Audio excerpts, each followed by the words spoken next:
But even though, in all probability, oh my gosh, they shooting! What is that? in all probability, the game was over.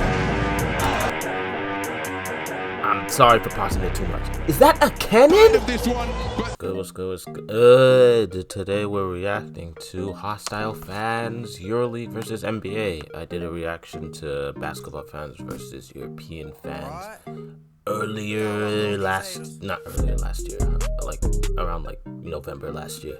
That video got like what, 15K? I think it was getting a lot of support from you guys, so I am back with another one to react to some more fans. This video was made 4 months ago and I was requested to react to it.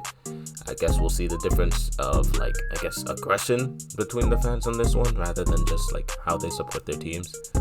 So let's see that. Make sure to like, comment, subscribe. The fan culture in America is kind of weak, I'll be honest. It's at least for like professional. When it comes to like college, a college game, a college football game especially, that atmosphere is crazy. But all college sports, I feel like the atmosphere fan wise is a lot better than like professional. Let's get into it.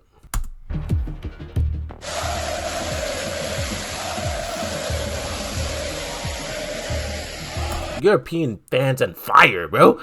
Why do they have to bring fire to a game?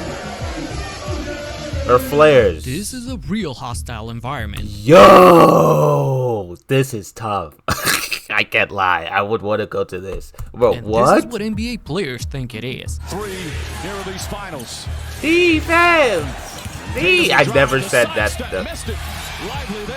It's cool. European fans are notorious for creating nightmares to opposing teams. And I mean, how would you feel if you had to get a win on the road in this atmosphere? Woohoo! Did they send that on the field? This atmosphere. Yo! He threw the flare onto the court. Yeah, okay. Fans in Greece made it snow inside the arena and delayed the start for a while. And Luka Doncic knows this all too well. There's some really tough crowds in Europe. Shout out LeBron in the back, especially Greece, Serbia, Turkey. I think those are the 3 like really tough crowds to play in. It's hard to listen to your teammate right next to you because they cheer so loud. Speaking of Serbia, Red Star Belgrade fans caused an earthquake in the arena. But look at the atmosphere. It is literally bouncing and they're standing on that floor now. It's shaking. Yeah. The floor is shaking. Yeah, you can feel the floor shaking. You can feel the vibrations from the floor, from the noise, from the songs, from the dancing. It's just an amazing feeling. I mean, this is what European if there is a European basketball YouTuber that goes and like records this type of stuff, get in contact with me because I need to go to one of these games. No back. I need to see this in real life. Huge flags being waved, flares flashing as if it's a war going on, massive drums pounding and leading the entire crowd to sing and yell all as one. By the way, I'm making this video from experience. I've seen a bunch. This is in my country, Macedonia. Hey, the guy who made this video, let me know. Invite me to a game, please. So, having witnessed a bunch of these absolutely wild scenes himself, when Nikola Jokic was asked about the pressure while this is what this clip's out of context. I'm pretty sure the other guy ran into Jokic first, and then Jokic hit him with that. Playing on the road in the NBA, he just smiled and said this. I play in Serbia, brother. I play in Serbia, so I wish you guys can feel that. Things are so crazy in Serbia that even the players themselves are joining the fans. This is stunning. Just imagine LeBron or KD doing this. Yo, LeBron with a bike, bro. Sign me up to that game immediately. I'm buying the tickets. All we get is a Actually, Kevin Durant witnessed the madness firsthand when he attended the Euroleague Final Four tournament. Turn the tide of this one, but time remains. They flood the court, and the officials are going to have to get a hold of this one. But even though, in all probability, the game oh my gosh, over, they shooting!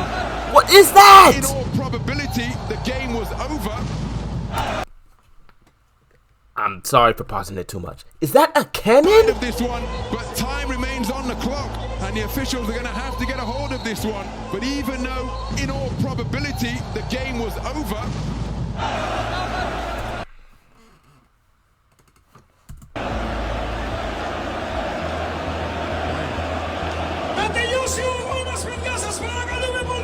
And I was shocked to find out that all of this chaos was just fans welcoming Evan Fournier to the team.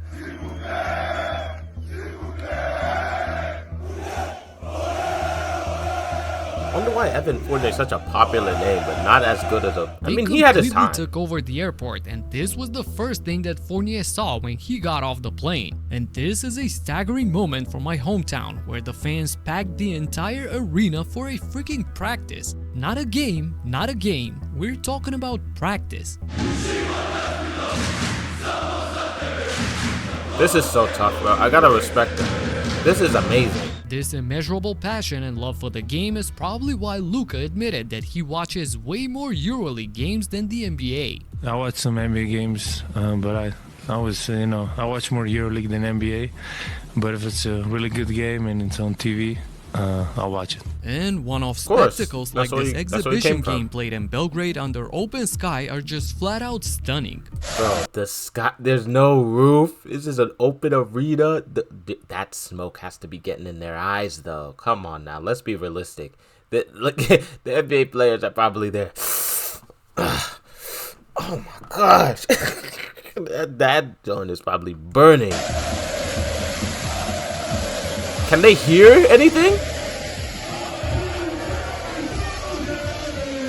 Just recently in Greece, there was a game being played at a historical venue, the stage of the first modern Olympics. So with more than 40,000 fans watching, this of course was a phenomenal sight. Speaking of that, one thing you always see in the stands for EuroLeague games are these amazing choreographies that fan groups come up with. This is what college football means does. Something and sends a message to the opponents. But there are also examples like this one, partisan supporters paying respect to their coach, Željko Obradović. So when you see all of this, along with the shirtless fans screaming till their face turns red, you see the arena shaking and of course the flares lighting up, and compare that to an NBA game. It looks shockingly different. Tristan Thompson finds James.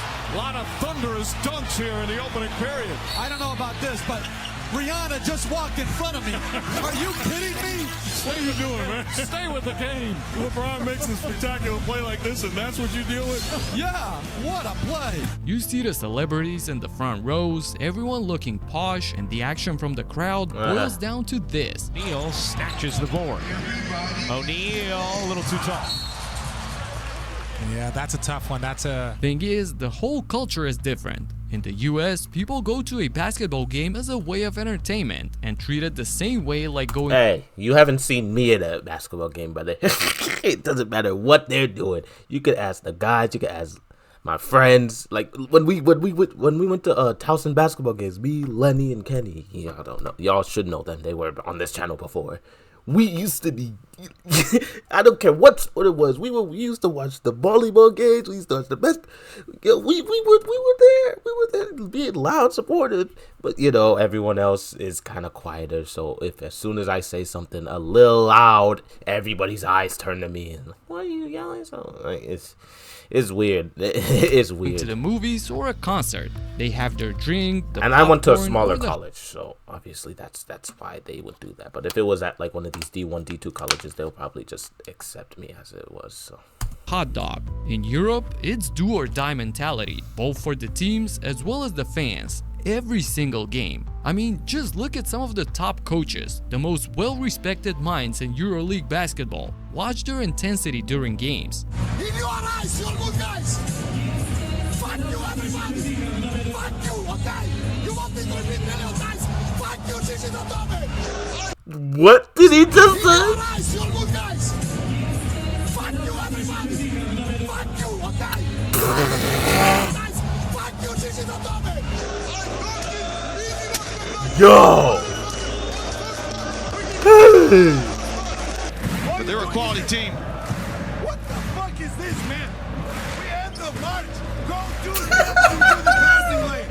2 steps into the You know what this reminds me of? This reminds me of AFCON coaches. Oh, yo! Is he beefing with his players?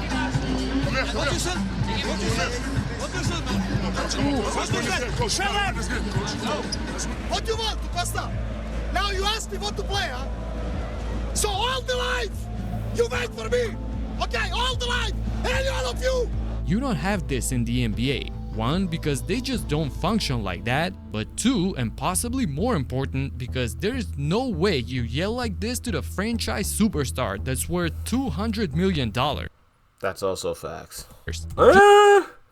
Depends on the coach, realistically. If there was like a respected coach that knows what he's talking about and blah, blah, blah, blah, blah, and has like rain, blah, blah, blah, he probably could get away with it, but... Just imagine a coach berating LeBron like this. I'd get on the field myself and punch the coach. Yeah, you better not. You don't see the posters back there. Absolutely he would be fired not. Before the game is even over. I mean, LeBron is the coach of his teams anyway. Heck, David Blatt, one of the best Euroleague coaches at the time, got fired from the Cavs after a 30-11 record to start the season. By far the #1 team in the East, and just months after making the finals. In a league where entertainment is everything and superstars are the difference between a team being a contender or not, you definitely want the top dog being happy and the fans buying expensive tickets. In Europe, coaches are the authority and they preach team basketball, so basically they're the most important piece to the puzzle. This season, Partizan did the unthinkable and gave Obradovic a blank slate to craft his team. Not a single player from last season was left on the team, and the coach brought in an entirely new roster for this year. That's absolutely what. That's a Frank Ntilikina. The coach brought I know in an that. entirely. I've heard of him before. Did he play in the NBA? I don't know how to say something. New roster for this year. That's absolutely wild, but it's happened a few times. It's also worth pointing out that Obradovic is the winningest coach in Euroleague history with 9 titles. So whatever reputation Greg Popovich holds in the NBA, Jayco doubles that. So this trust is well deserved. If you've never watched the Euroleague, this season is the perfect time to tune in, as there are going to be almost 100 former NBA players. Cedi Osman went to the Euro. I didn't even know that. Frank Ntilikina. Yes, I told you I know some. Cedi Osman, the Cavs legend who played alongside LeBron. Suiting up. I've actually started a brand new channel focused solely on the Euroleague, so check out the first video of the wildest game winners in Europe, headlined by young Luka Doncic during his time in Real Madrid. Click this video. Should I watch this video, chat? Great video, by the way. It's fan culture here is dying. The NBA watch is dying. I'm telling you, like, once LeBron leaves, it's going to be very, very hard to keep watching, especially with the refs always calling, oh, technical foul, he stared at him too long. Oh, technical foul, he walked over him. Oh, technical foul, he put his arm like this and called him small. So you can't do that in the NBA. That's against the rules. You're just supposed to touch the ball, shoot the ball, and run back on defense. That's it. You're not supposed to be entertaining. You're not supposed to be fun. You're not supposed to talk. That's why people like Anthony Edwards is the closest thing to the face of the NBA. LaMelo Ball, you know, Ja, the people that are exciting to watch. Not just like they're good, but they can talk too. Like Shai is nice. Shai will drop 50 casually on a random Tuesday, but it's not as exciting to watch. You know, it's like when you see an Anthony Edwards poster or like a Ja poster dunk, and then he's screaming in front of the crowd, and then he's telling them to get high. You know what I mean? That's what we need, but we don't have that. And even him telling them to get hype, he's telling the little fans to say yeah for like 3 minutes, and then it's timeout, and then all the fans are quiet again until the next play. So, you know, I really do need some like passionate basketball to watch again once LeBron leaves, obviously. Even right now, I'm not watching NBA as much as I used to, even though LeBron's still hooping, you know. I'm watching him, but anyone else, you know, maybe not as much. So, yeah, I may have to tune into the Euroleague. Let me know. I mean, if there's any other videos that are regarding the Euroleague that I need to watch, comment them down below so I can find them and watch them. And the Euroleague YouTubers hit me on Instagram or something. I don't know. Comment on this. I need to go to a game. And yeah, make sure y'all like, comment, subscribe. I'll catch y'all in February most likely. I may drop another video in January if I'm feeling nice, but if not, I'll see y'all for February. 3 vids a week, a short every day, you know, typical vibes. So yeah.